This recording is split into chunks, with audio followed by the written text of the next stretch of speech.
Welcome back to Here's What. I'd like to apologize for not being here last week. The summer has been crazy busy, but once summer is over, I will be going back to normal and having a show every Sunday.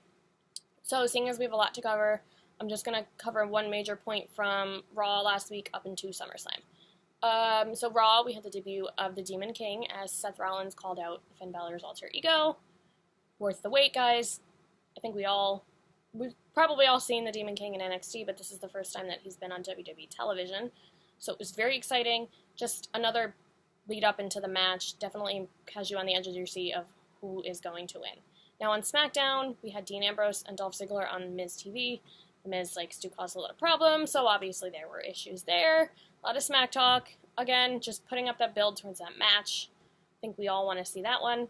It ended with Dolph getting the super kick on Dean Ambrose, so that who knows if that's going to lead to the winner at SummerSlam. He's going to have the edge. We will talk about that in a few.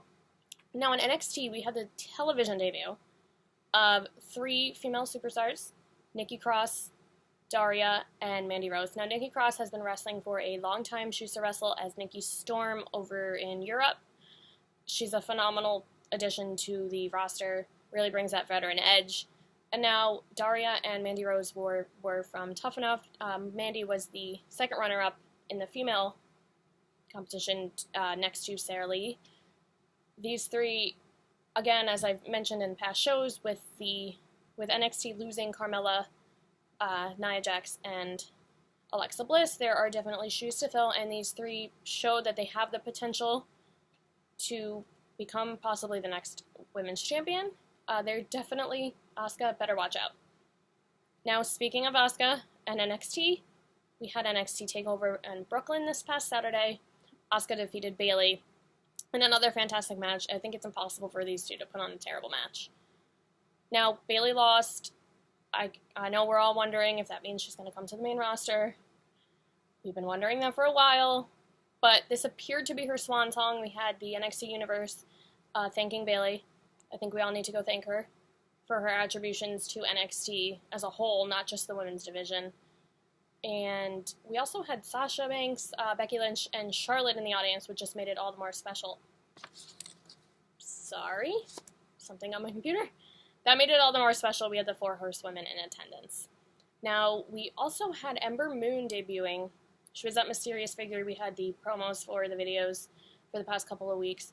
She debuted against Billie Kay in a very quick match and won.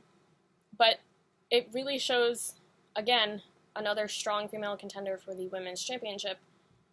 She definitely has what it takes. Be on the lookout for her. Finally, Samoa Joe versus Shinsuke Nakamura, with Shinsuke coming out on top and becoming the new NXT champion. Now, evidently, Joe dislocated his jaw in that match, so, unfortunately, he's going to be out for a little bit. Hopefully not too long. Again, as we always wonder, is he going to be coming up to TV? I certainly hope so. I'd actually like to see him on SmackDown. I think he'd be a great contender for Dean Ambrose. Better watch out, guys.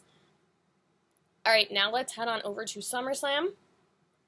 Now, speaking of Sasha Banks, as I had mentioned, her and Charlotte being in attendance at TakeOver, they put on another classic, another 2 that it's impossible to have a bad match between at SummerSlam, with Charlotte winning the title.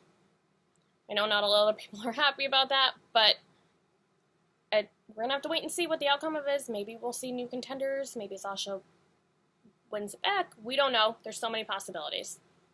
We had the Demon King, Finn Balor, versus Seth Rollins for the Universal Championship, with Finn Balor coming out on top to become the first Universal Champion. Another fantastic match, definitely worth the wait. I'd love to see these 2 battle again. They probably will. Can't wait and see that. We also had Dean Ambrose versus Dolph Ziggler. Another very anticipated match. Again, I mean, SummerSlam was great in terms of wrestling. The people in these matches, there's just great chemistry.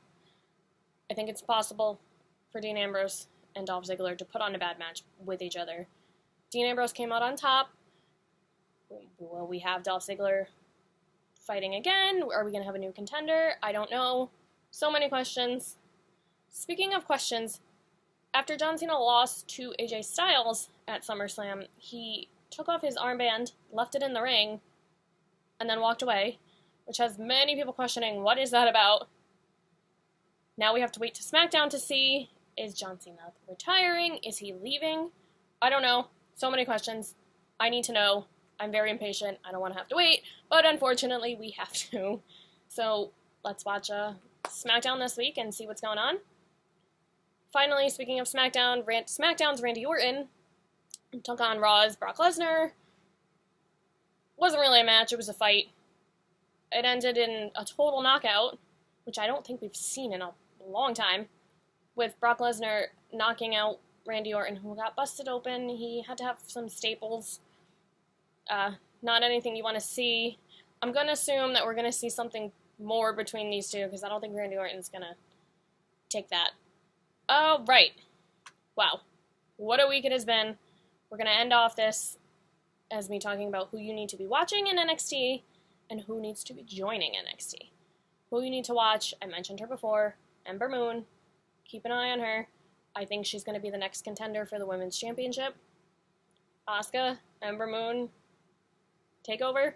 When's the next Takeover? We need to book that match.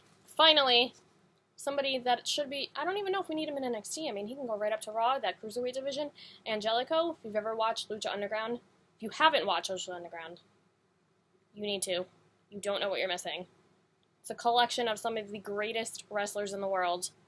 High-flying, high-pace, such a fantastic show. He would do great in the Cruiserweight division. I'd love to see him versus Finn Balor, Seth Rollins. Come on, WWE. Alright, anybody has any questions, tweet me. I will leave my Twitter below, and I will see you next week.